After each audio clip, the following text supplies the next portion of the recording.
कहानी की शुरुआत में हम बहुत ही डरावने और खौफनाक सराह को देखते हैं, जिसके बीचों बीच तीन दोस्त अपनी गाड़ी पर बैठे डायमंड की खोज में जा रहे थे, क्योंकि उनके मुताबिक यहाँ पर भी एक ऐसी जगह मौजूद है जिसके अंदर सालों पहले छुपे हुए डायमंड है। और ये तीनों दोस्त उसे ढूंढना भी हर हाल में चाहते थे, जिसकी वजह से प्रिंटर पर बनी वेव्स को देखते ही अपने ट्रक में बैठे ही बहुत अनजान जगह पर पहुंच जाते हैं, जो पूरी की पूरी बहुत ही डरावनी लग रही थी। और ऊपर से उन्हें वहीं पर एक एग शेप की चट्टान भी दिखाई देती है, जिसके बारे में कोई भी नहीं जानता था कि इसके अंदर क्या चीज है, और वो थी भी बहुत ही अजीब, जिसे देखने के लिए उन्हीं में से एक चट्टान के ऊपर जाते उसे तोड़ने भी लगता है। जो सीन बस देखने के लायक ही था, क्योंकि चट्टान के अंदर होल बना हुआ था, जिसके अंदर अब देखते ही देखते खतरनाक क्रिएचर बाहर निकलकर सभी को ही एक साथ मार देता है। और हम भी वापस शहर की तरफ चलते हैं, जहाँ पर जैक नाम का एक साइंटिस्ट अपनी टेक्निक से एक लड़की को बचा रहा था, और वो थी भी बस मरने ही वाली, क्योंकि उसके पास टेम्परेचर भी बहुत लो था, जिसे ये भी आखिरकार अपने काम में माहिर होने पर बाहर निकाल ही लेता है। और ये सब कुछ उसका सीनियर भी देख रहा था, जिसे पहले से ही सिरा में मरने वाले लोगों की खबर मिल चुकी थी, और वो ये भी जानता था कि हमारा उनसे कनेक्शन भी कट गया। और वो इसी बिना पर ही अब जैक को उन्हें ढूंढने के लिए भेजता है, जो जरा भी नहीं जानता था कि अब मेरे साथ क्या होने वाला है, क्योंकि इस तरह का मेरे पहले से ही बहुत खौफ था। और ऊपर से वहाँ पहुंचते जैक को भी अपने सामने एक आदमी बैठा हुआ दिखाई देता है, जिसने उतने गर्म इलाके में कोल्ड ड्रिंक की छोटी सी शॉप लगा रखी थी, जिसके पास अब उतने में कार्ल भी पहुंच जाता है, जिसे जैक के सीनियर ने जैक को लेने के लिए भेजा था। और वो उसे देखकर हैरान भी बहुत था, क्योंकि इस जगह पर एक शहर का लड़का कैसे गुजारा करेगा, जो अब बिना टाइम वेस्ट किए जैक को अपने साथ लेते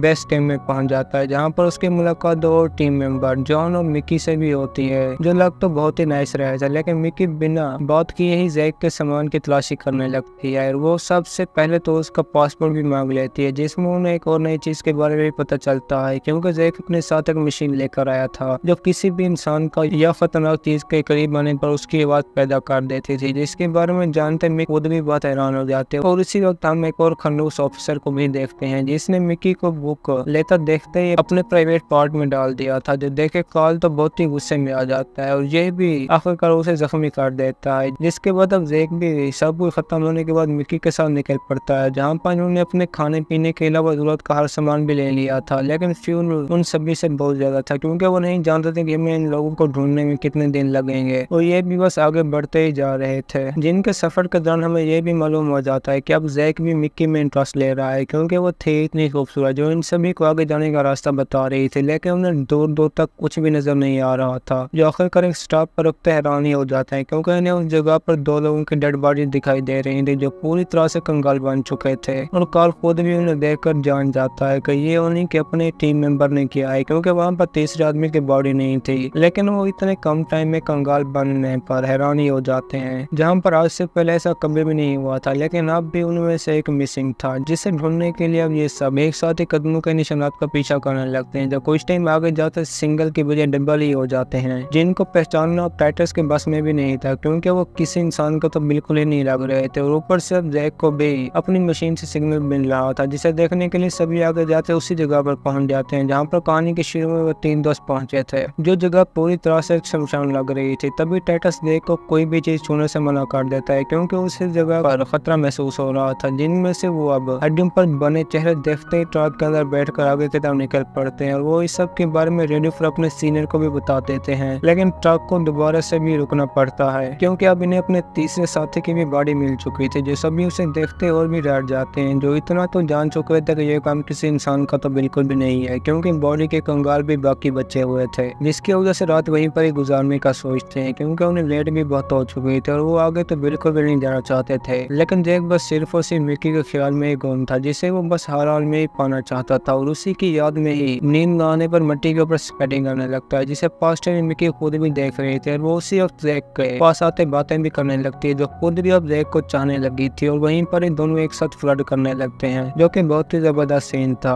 वो अब जैक के बारे में हर चीज जानते ही ट्रक के अंदर सोने के लिए चले जाते हैं, लेकिन जैक वहीं पर ही रुक जाता है, जिससे वहीं कुछ टाइम गुजरते ही अब क्रेचर अपने सामने दिख ही जाता है, जो कि बहुत ही खतरनाक था। लेकिन जागने के बाद कोई भी जैक की बात का यकीन नहीं कर रहा था, क्योंकि उसने अब सभी के कंगाल भी उठा लिए थे, जिस सब का कार्ल जैक पर शक करने लगता है। लेकिन बॉडी की हड्डियां उसके किसी भी काम की नहीं थी, जो कार्ल को इस बारे में एक्सप्लेन करते ही समझाने में कामयाब हो जाता है। लेकिन अब इनके लिए इससे भी बड़ी प्रॉब्लम थी, क्योंकि टाइटस खुद भी उस क्रेचर के बारे में जानता था, जिसे यहाँ के लोग सैंड बदर के नाम से जानते थे, और वो थी भी अपनी प्रजाति की आखिरी, जिसका बस एक ही काम था कि वो अपनी नस्ल को आगे बढ़ा सके। और वो इसी वजह से ही सभी सभी इंसानों को मारना चाहती थी। जो बात कार्ल को तो बस मजाक ही लगती है, लेकिन जैक को इस पर पूरा यकीन था, जिसकी वजह से सुबह होने के बाद बिना टाइम वेस्ट किए आगे की तरफ निकल पड़ते हैं, क्योंकि कार्ल उसे किसी भी हाल में ढूंढना चाहता था। जो देखने के लिए अब सभी जैक की मशीन के कहने पर रुकते ही पैदल आगे बढ़ने लगते हैं, क्योंकि वहां पर उसी क्रेचर के कदमों का निशान था। जो देखे कार्ल तो होश ही उड़ जाते हैं, क्योंकि वो थी ही इतनी खतरनाक, जिसे वो वहीं पर ही शुरू कर देता है। लेकिन उसे वो क्रेचर की बॉडी लिक्विड में तब्दील हो जाती है, जो आगे जाने पर इन्हें कहीं पर भी नहीं मिल रही थी। लेकिन अब उसे यकीन हो गया था कि ये चीज इंसान तो बिल्कुल भी नहीं है, जिसके बारे में सोचकर मिकी खुद भी बहुत डरी हुई थी और इसी जगह पर रुकना भी नहीं चाहते थे, जिसकी वजह से ट्रक में बैठे जो ही उसे चलाने लगते हैं तो उसी वक्त सर्किट शॉर्ट होने पर ट्रक के अंदर आग लग जाती है, जिसे वो खत्म तो कर ही लेते हैं। लेकिन अब ट्रक को आगे चल पाना भी बहुत मुश्किल था और ऊपर से रात भी होने वाली थी, जिसकी वजह से वहीं पर मदद मांगने लगते हैं। लेकिन उनके सारे कनेक्शन भी काट चुके थे, जिन्हें अपने सामने एक छोटा जहाज भी देखने को मिलता है, लेकिन उसकी इन सभी पर जरा भी नजर नहीं जाते। जो अपने ट्रक से कैंप निकालते ही वहीं पर लगा लेते हैं और उन्होंने वहीं पर अपनी बसा भी एक बस्ती ली थी, क्योंकि उनके पास खाने का सामान भी बहुत ज्यादा मिकदार में था, जिसकी वजह से वहीं पर एंजॉय करने लगते हैं। लेकिन अब मरने की बारी इन सभी की थी और उसी वक्त टाइटस जब अपने साथी को देखने के लिए जगाने लगता है तो उसका पूरा का पूरा चेहरा ही कंगाल बन चुका था, जिसके बारे में वो बाकियों को भी बता देता है। लेकिन क्रेचर भी बस सभी की तरफ बढ़ रहा था, जो आखिर में तो टाइटस की अपनी भी एक हाथ का कंगाल बना देता है, जिस पर सभी गन से भी फायर करते हैं, लेकिन उस पर गोलियों का जरा भी असर नहीं होता। जिससे बचने के लिए कार्ल आखिर में क्रेचर के ऊपर फ्यूल डालने लगता है ताकि उसे जला सके, लेकिन ऐसा मैगडा करने नहीं देती, क्योंकि उनके एक साथी की बॉडी भी क्रेचर के पास है। लेकिन इसी बीच ही हमारी कहानी में एक ट्विस्ट आता है, जो देखे सभी खुश ही हो जाते हैं, क्योंकि ये क्रेचर फ्यूल से बहुत ही डरता था और उसी वक्त इन्हें छोड़े वहां से चला जाता है। जिसके बाद जैक खुद भी अपनी गाड़ी के चारों तरफ फ्यूल फैला देता है ताकि वो अब दोबारा से ना आए, क्योंकि टाइटस के हाथ का तो अब बहुत ही बुरा हाल था, जिसे ये वहीं पर ही बेहोशी क्या इंजेक्शन लगाते सुला देते हैं, जिन्हें फौरन ही मदद की जरूरत है। जिसकी वजह से मैगडा अब वहीं पर ही टाइटस के साथ रुकने का कहते हैं, इन सभी को मदद लाने का कहते हैं ताकि वो आगे जाते ही किसी को बुला सके, जिन्होंने अब जाने से पहले अपने साथ एक फ्यूल टैंक भी ले लिया था ताकि क्रेचर के आने पर उसे लड़ सके। और इतनी गर्मी पर रुकना तो बहुत ही मुश्किल था, जो बस आगे ही बढ़ते जा रहे थे, लेकिन खतरा अब तक भी टला नहीं था, क्योंकि इनकी तरफ अब वहीं पर रेतीला तूफान भी बढ़ रहा था, जिससे बचने के लिए ये तीनों आगे जाते ही वहीं पर रुक जाते हैं, क्योंकि उसके अंदर चल पाना तो बहुत ही मुश्किल था। जिसके थम जाने के बाद अब इनके लिए भी एक और बड़ी प्रॉब्लम थी, क्योंकि तूफान में फ्यूल भी बहुत सारा वेस्ट हो गया था और ऊपर से जैक की मशीन भी टूट चुकी थी। जो इस सब के गम में अब वहीं पर ही एक पेड़ के साथ बैठे रात गुजारने लगते हैं, जिन्होंने अपने चारों तरफ बचे हुए फ्यूल की एक दीवार भी बना दी थी ताकि क्रेचर से बच सके, और वो उनके सामने पहुंच भी जाता है। लेकिन फ्यूल की लाइन देखते वहीं पर रुकते मैगडा की शेप बना लेता है, जिससे मालूम हो जाता है कि उसने अब मैगडा को भी मार दिया था। जिसके बाद ये भी सुबह होते आखिरकार उसी चट्टान के करीब पहुंच जाते हैं जहाँ पर कहानी के शुरू में 3 दोस्त गए थे, और जैक तो उसे देखने के लिए अंदर ही चला जाता है, जहाँ पर उन्हें मालूम हो जाता है कि वो इन सभी क्रिएचर की रानी है, जो किसी भी हाल में अपनी नस्ल को बढ़ाना चाहती है। जिसके ऊपर अब वहीं पर खन्नूस ऑफिसर भी पहुंच चुका था और वो इन सभी पर 3 मेंबर को मारने के इल्जाम में गिरफ्तार करते अपनी गाड़ी के साथ बांध कर रवाना हो जाता है, और ये भी अब कुछ नहीं कर सकते थे, जो इन्हें आखिरकार वहीं पर ही बनी एक माइन के अंदर ले जाता है। लेकिन तब तक कार्ल ने भी उसके सर पर लात मारते अपने कंट्रोल में ले लिया था, जिससे अब ये गाड़ी में बांधते माइन के अंदर चले जाते हैं। जो बस आगे बढ़ती ही जा रही थी, तभी वो कार्ल को भी आगे की बजाय अपने साथ रहने का कहते हैं, लेकिन वो रुकने का नाम ही नहीं ले रहा था, जिसे वहीं पर अब क्रेचर आते ही हमला करते जख्मी भी कर देता है, जिसका ध्यान भटका कर अब जैक भी उसे अपने साथ एक खाई में गिरा देता है। लेकिन वो जाने वाला फिर भी नहीं था और उसी वक्त बाहर निकलते कार्ल को पकड़कर साथ ही ले जाता है, जिससे डरकर अब ये भी बहुत खतरनाक जगह पर पहुंच चुका था जहाँ पर उस क्रेचर का दिल था, और उसके पास भी बहुत से और क्रेचर भी मौजूद था, जिन्हें खत्म करने के लिए जैक उसी वक्त क्रेचर का हार्ट को तबाह कर देता है, और ये दोनों भी माइन के डिस्ट्रॉय होने से पहले बाहर पहुंच जाते हैं। जिसके बाद अब अगले सीन में मिक्की को एक गाड़ी के अंदर बैठा हुआ देखते हैं, जो अभी सेरा को छोड़कर जा रही थी, लेकिन जैक वहीं पर ही रुक गया था, क्योंकि उससे अब भी इस क्रेचर पर रिसर्च करनी थी, जिसकी वजह से मिक्की उसे वहीं पर छोड़े चली जाती है, जिसके समान में हम एक और क्रेचर के हार्ट को भी देखते हैं। और इसी के साथ हमारी भी आज की ये कहानी खत्म होती है। दोस्तों, अगर आपको हमारी कहानी पसंद आई है तो वीडियो को लाइक और चैनल को सब्सक्राइब जरूर कीजिए।